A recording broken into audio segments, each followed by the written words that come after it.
What is the true cause of osteitis pubis? Let's answer it in one statement: overworked.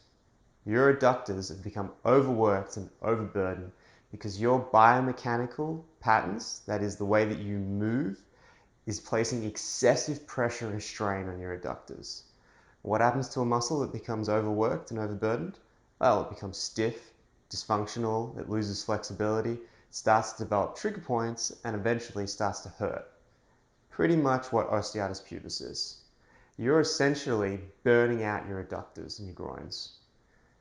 Now, to answer this question more fully, let's have a look at the anatomy again. So we have a picture of the adductors here. So we can see they're a broad muscle group going down the entire length of the femur. They also attach to the entire length of the pubic bone.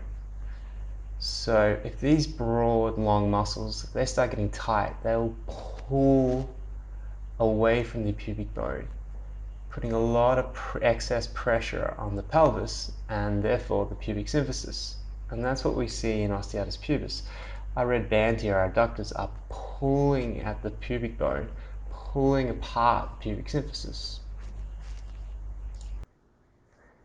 Every osteitis pubis patient will have some degree of the following biomechanical weaknesses.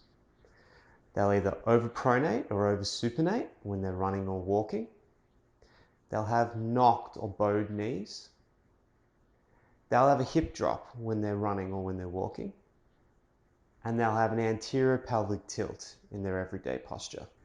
All these problems are biomechanical flaws that are creating excessive pressure and wear and tear on the joints in your body.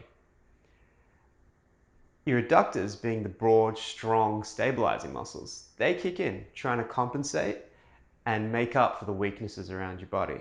The only problem is that this overworks and overburdens them. They end up becoming tired, stiff, dysfunctional, develop trigger points, and essentially develop osteitis pubis.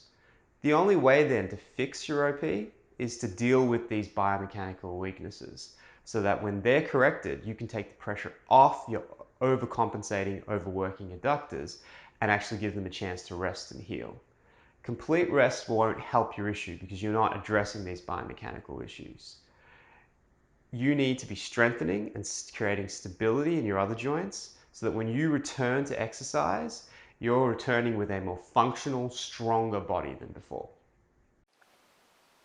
For more information on how you can self-treat injuries at home, as well as rehab and treatment advice for a range of different injuries, jump onto our website at www.supt.com.au.